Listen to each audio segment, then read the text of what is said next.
Stories whisper, stories keep. The fire burns, but you won't sleep. Camp creeps, camp creeps.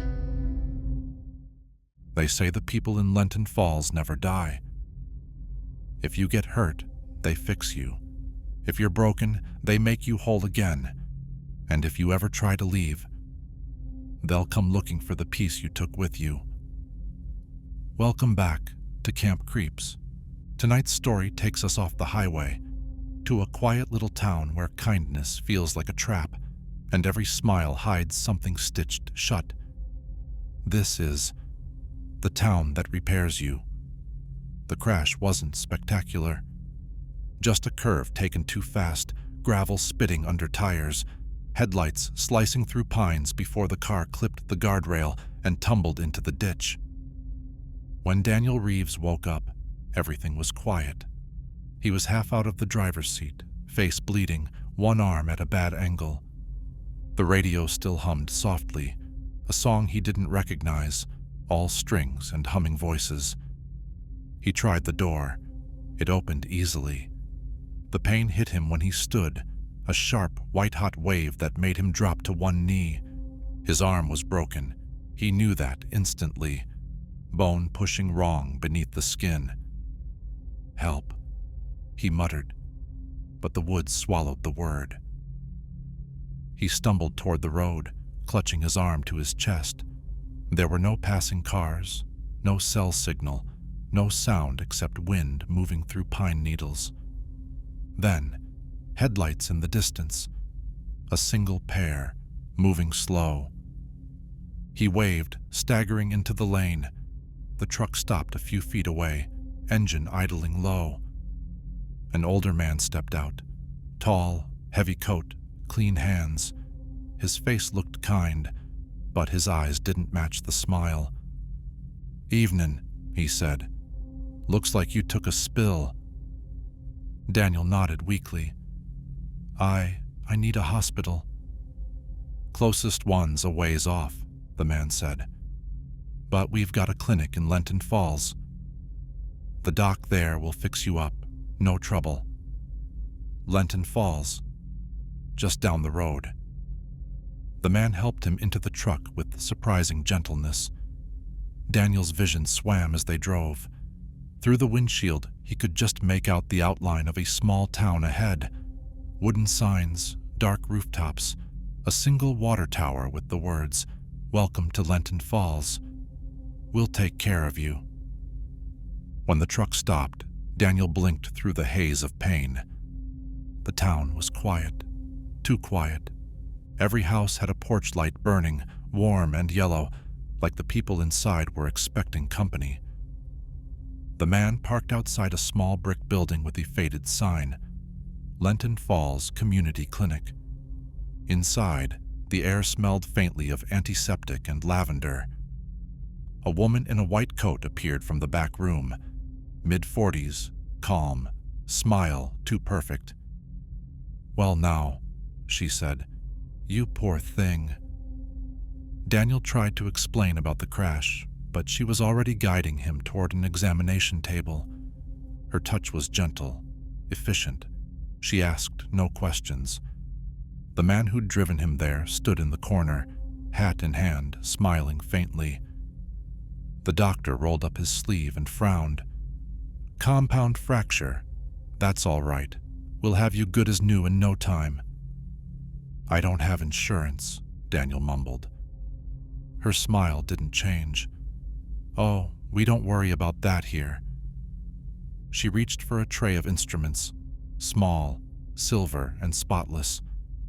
The smell of antiseptic grew stronger, sharp enough to sting his eyes. "Don't worry," she said softly. "It won't hurt long." He nodded, dizzy, already half fading. Her hand rested on his shoulder, warm and firm. Then, a prick of pain. He looked down and saw the needle in her other hand. "Just something to help you rest," she said. The room blurred. The last thing he saw before everything went black was the man in the corner, still smiling, and the faint sound of stitching, steady and practiced, like someone mending fabric. When he woke, his arm didn't hurt anymore. But there was something new beneath the skin, a faint ridge that wasn't bone. And the smell of lavender was gone, replaced by something faintly metallic. When Daniel woke, the room was flooded with sunlight. He blinked slowly, eyes adjusting to the soft white of the walls. For a second, he didn't remember where he was. Then the dull weight of memory settled in. The crash, the old man, the doctor with the lavender smell. He sat up too fast, dizzy. The room spun. His arm felt strange. He looked down. It was wrapped in clean white bandages, tight and neat. No pain, not even tenderness. He flexed his fingers. They moved easily, smoothly, almost too smoothly, like new hinges on an old door. That's when he noticed the ridge. Running from his wrist to his elbow, under the bandage, was a faint raised line. Not jagged like a scar, smooth, perfectly straight. He pressed it lightly. It didn't hurt, but the skin there was cool. The door opened. "Ah, you're awake," the doctor said, gliding in. Same white coat, same calm smile. "How are you feeling?" "Fine," he said slowly. "No pain at all." "That's what we like to hear." He glanced at his arm.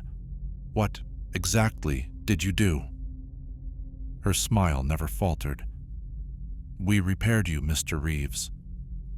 "Yeah, but..." He paused. "I don't remember any surgery." "You were in shock. Best to rest through it. Your body just needed a little help." "A cast? Something better?" He frowned. "What does that mean?" Instead of answering, she picked up a clipboard. "You're free to move around. The town's small. Folks here love new faces. I'll have someone bring your things."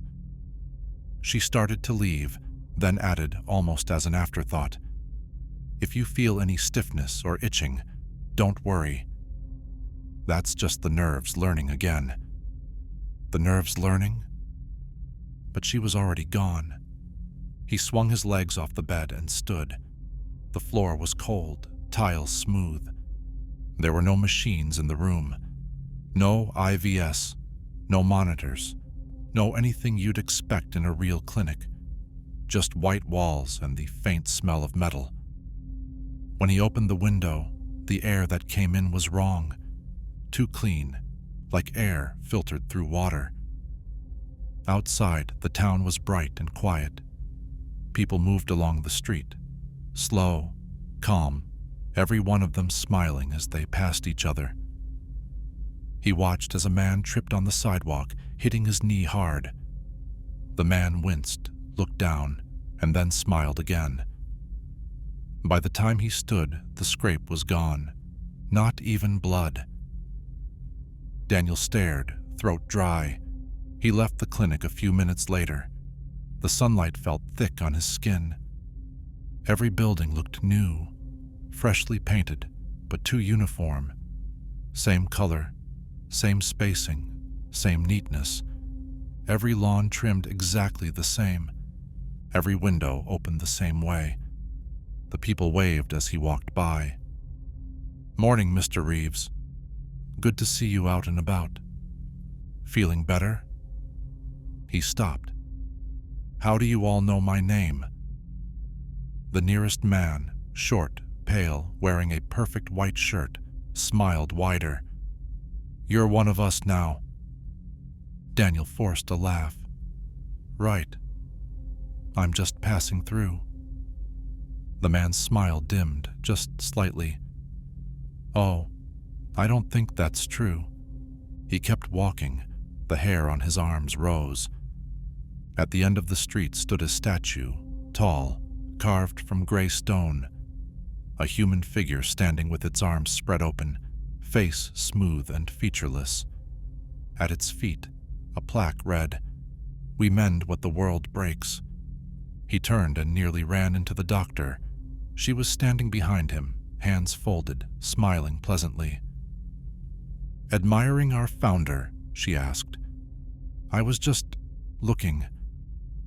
Beautiful, isn't it? He taught us the importance of care." He nodded slowly. "So you've all lived here your whole lives?" "Oh no," she said, eyes softening. "No one's born in Lenton Falls." He frowned. "Then where do you—" "We find each other when we're broken," she said simply. "That's how it's always been." He looked down at his arm. Her eyes followed. "Does it ache?" "No," he said quietly. "Good. That means it took." "It?" Her smile grew. "The graft. You'll get used to it." "What graft?" She tilted her head slightly. "You should rest. You've had a long few days." As she turned to leave, Daniel caught sight of her wrist beneath her sleeve, a faint ridge just like his own. He stood there staring until she disappeared into the crowd. Then he looked down at his reflection in the window of a nearby shop. For the briefest second, he swore his eyes blinked after his reflection did. The air in Lenton Falls always smelled faintly of metal and sugar. Daniel noticed it everywhere he went. In the bakery, the hardware store, even in the breeze that drifted through the quiet streets. It was the smell of something clean trying too hard to hide rot. The townsfolk never hurried. They waved as he passed, smiling those same small, unchanging smiles. Every face looked like it had been gently sanded down, smooth, ageless, without blemish. When Daniel asked where the police station was, people tilted their heads, as if he'd asked what color the sky was. When he mentioned calling his family, someone always changed the subject. Every conversation ended with the same words. "Don't worry, the town will take care of you." By the third day, he stopped asking questions. He just watched. There was a woman in the park feeding birds. She sat stiffly on the bench, her neck wrapped in a silk scarf despite the heat. When the wind lifted it, he saw why. A perfect seam running along her throat, pale and neat. A boy rode past on a bike, his knee catching on the pedal. He fell hard, skin scraping off in a long strip. Daniel ran to help, but by the time he reached him, the wound had sealed. The boy looked up at him, grinning. "See? Fixed already." Daniel backed away. "Doesn't that hurt?" The boy's grin widened. "Only the first time." That night, Daniel didn't sleep. He sat on the edge of the bed in the clinic room, flexing his fingers over and over, staring at the ridge on his arm. The skin was paler there, smoother, like wax. He pressed harder. The flesh didn't bruise. It barely gave at all. Something solid moved underneath, clicking faintly, a subtle mechanical rhythm that didn't match his heartbeat. He found a small scalpel on the counter, the same kind the doctor had used. He hesitated, then slid it gently under the edge of the ridge. The skin peeled back too easily.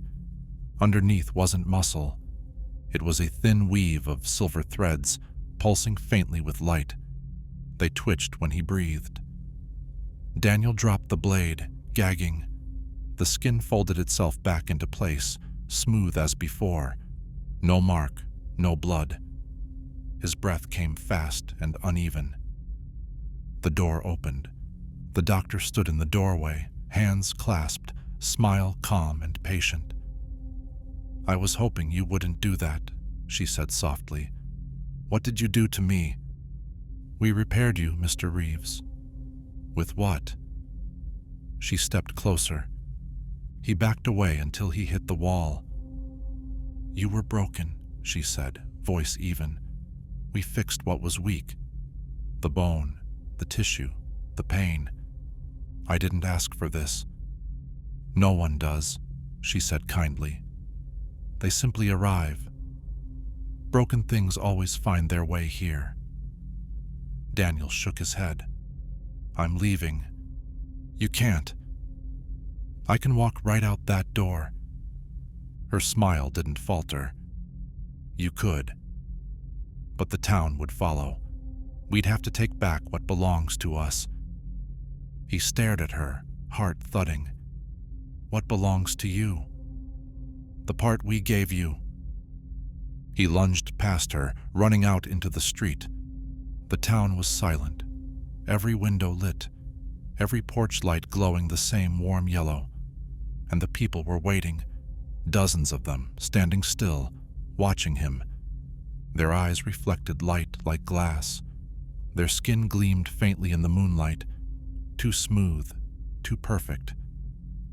Someone stepped forward, the man who'd driven him from the crash. Daniel, he said gently, you shouldn't run. You'll tear your seams. Daniel backed away, clutching his arm. Stay away from me. Don't you feel it? The man asked. The ache, the pull. I feel fine. The man smiled sadly. That's the town calling you home. Daniel turned and ran. He didn't look back until he reached the edge of town, the dark curve of the road where he'd crashed. But when he looked ahead, the sign was still there. Welcome to Lenton Falls. We'll take care of you. He turned around. The same sign stood behind him, identical, glowing in the headlights of an empty truck that hadn't been there a second ago. The man in the driver's seat smiled and tipped his hat. Looks like you took a spill. The air changed as Daniel crossed the sign line. Cold a moment ago, it grew warm again, that thick, syrupy warmth that filled his lungs with the smell of metal and lavender. He'd been walking in circles.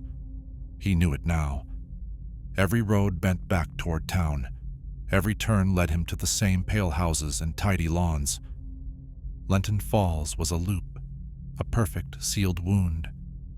He stumbled into the diner he'd passed earlier that morning. A small bell jingled as he entered. Inside, the light was too bright, humming slightly. Everyone inside turned to look at him, every face identical in its calmness, every smile the same. The waitress approached, pad in hand, lips painted the same muted red as every other woman in town. Coffee? She asked. He stared at her. Please, I just need to use your phone. Sure thing. She gestured to the booth by the window. Sit tight. I'll bring it right over. He sank into the seat, shaking. When she returned, she set down not a phone, but a cup of coffee. Steam rose from it, carrying that same smell of sugar and metal. He pushed it away. No, the phone. Her smile flickered, then returned. Drink. You'll feel better. I said I want the phone. Something in her face went still. She looked down at his arm. You're leaking. He glanced down. The ridge under his skin had split, a thin line of bright, clear fluid beading from the seam. It wasn't blood. The people in the diner began to whisper, softly, rhythmically, the same word over and over. Repair, repair, repair. The waitress reached out, her hand trembling slightly. Please, Mr. Reeves. Don't let it come apart. It's better when it's whole. He lurched to his feet, knocking the cup off the table. It shattered, dark liquid spreading across the floor. The smell made him dizzy. He stumbled out into the street. The people were waiting again. The doctor, the driver, the smiling faces all lined neatly in rows. The doctor stepped forward, hands raised. You're hurting yourself. What did you put in me? She sighed softly. You were broken. You needed new material. We gave it to you. What material? The only kind that lasts, she said. The only kind that remembers how to heal. He stared at her, realization crawling through his mind like something alive. You mean, she nodded, people. But only the ones who come here. They all give something back. Flesh, bone, nerve. Nothing is wasted. Daniel's stomach turned. You're recycling people. Repairing them, she corrected. We share the burden. We share the body. The others began to move closer, slow and steady, their steps in perfect unison. Their smiles didn't falter, but their eyes looked wet, almost pleading. You can't leave, Daniel, she said softly. You have something of ours now. It doesn't like to be far from the rest. He backed away, clutching his arm. The ridge pulsed under his fingers. What happens if I go? Her smile dimmed. You'll come apart. He turned and ran. The road stretched ahead of him, endless and straight. He could hear his pulse in his ears, the wet slap of his shoes on the asphalt. His arm burned now, heat spreading up to his shoulder, down his ribs. He could feel the stitches loosening, the ridge split wider. The light from within it was brighter now, white and gold, threads thrumming like veins full of static. He screamed and tore at the bandage. The skin peeled away like paper. Underneath wasn't muscle, it was woven tissue, pulsing like it was trying to crawl back toward town. He fell to his knees, gasping. When he looked back, he saw them in the headlights of a dozen trucks, the people of Lenton Falls, walking down the road in perfect formation. The doctor led them, calm and patient. Daniel, she called. Please, you're making it worse. He staggered to his feet, clutching his arm. I'm not yours. Her voice softened. You are now. He took one more step backward, and the light inside his arm exploded. A flash of white pain tore through him. He fell, convulsing, the world fading to a blur of faces and hands reaching down. The last thing he saw before he blacked out was the doctor's gentle smile. Don't worry, she whispered. We'll repair you again. Daniel woke to the sound of humming, soft, steady, almost beautiful. He tried to move, but his body felt heavy, pinned by warmth and weight. When he opened his eyes, the room was dim, glowing faintly gold from the lamps above. The ceiling was wrong. It pulsed slowly, like skin. He tried to sit up. His arm didn't move, neither did his legs. They were held in place by long, glistening cords of something white and smooth. At first, he thought they were restraints. Then he saw them breathing. Good morning, said the doctor's voice from somewhere near his feet. He turned his head. She was standing by a table, hands clasped, smile as gentle as ever. Where am I?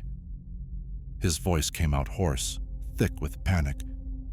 Below the clinic, she said, where the town keeps its heart. He looked past her. The room wasn't a room at all. It was a cavern. The walls shimmered with moisture, veins of gold light running through the stone like arteries. Shapes hung in the dark, dozens of them, maybe hundreds. Bodies.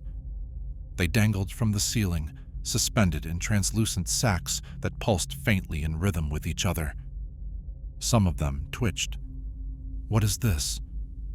The repair chamber, she said softly, where we store what we borrow. She moved closer, her steps soundless on the wet floor. You broke again, Daniel. You ran too far from your graft. We had to fix you. He looked down. His arm was whole again, new skin, pale and smooth, the faintest ridge shining under the light. He pulled weakly at the cords holding him. Let me go. I can't, she said gently. You're not finished yet. I don't want this. Her expression softened. Pity, not cruelty. No one ever does. But you belong here now. The world outside doesn't need you. It left you broken. We made you better. He shook his head violently. You turned me into something else. Something stronger, she said. Something that doesn't hurt anymore. Her eyes flicked to his chest. Can you feel it? He realized what she meant. The warmth spreading through his ribs, the faint hum inside him. His heartbeat wasn't alone anymore. There was another rhythm there, slower, deeper, sinking with it. The town, she whispered, almost lovingly. It's inside you now. You're part of the network. You'll help repair others when they arrive. He stared at her, horror freezing his breath. You're using me? Not using, she corrected softly. Sharing. She turned toward the shapes hanging from the ceiling. Do you know what this place was long ago? A mining town. They dug too deep, found something living in the earth. Not quite flesh, not quite stone. It healed what it touched. It wanted to mend. So we fed it what it needed. Daniel's voice cracked. People. Yes, she said simply. The broken ones. The ones no one else wanted. She leaned closer, whispering, You should be grateful. The world breaks people. We put them back together. Isn't that kindness? Her words hung in the air, soft and poisonous. He closed his eyes, shaking his head. You're not fixing people. You're erasing them. Maybe, she said, but at least they stop hurting. He screamed, straining against the cords. They tightened, digging into his skin. No, merging with it. The doctor stepped back, watching with quiet awe. It's taking, finally, she murmured. The town accepts you. His breath came shallow now. His veins burned with gold light. The cords spread over his body, threading into his arms, his neck, his chest. He could feel the heartbeat again. Not his, but something deeper beneath the earth. He tried to speak, but the sound came out as a whisper, soft and wet. Please. The doctor smiled, brushing his hair gently from his forehead. Shh. It's all right. It doesn't hurt long. The last thing he saw before the light consumed him was the smooth, perfect skin of her wrist, and the faint pulse beneath it, glowing the same gold as his own. When the doctor returned to the clinic above, the sun was rising. A new patient sat in the waiting room, a young woman, pale and shaking, holding her injured leg. The doctor smiled. You poor thing. You've come to the right place. As she led the woman inside, the floor beneath them pulsed softly, like a heartbeat. Outside, the sign at the edge of town gleamed wet in the morning light. Welcome to Lenton Falls. We'll take care of you. And if you stood very still, you could hear the faint hum under the earth. Not mechanical, not electrical, alive, breathing. Some places heal what's broken. Others make sure nothing ever breaks again. If you ever crash near a quiet town that smells like metal and sugar, don't stop for help. Don't follow the lights. And whatever you do, don't let them fix you. You've been listening to Camp Creeps. We'll see you next time by the fire, if you're still whole enough to get there.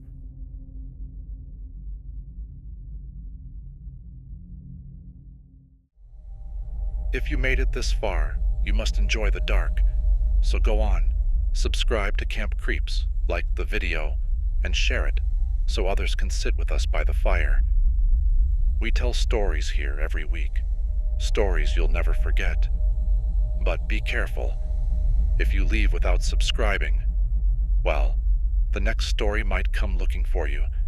This is Camp Creeps, where the stories don't end when the fire dies.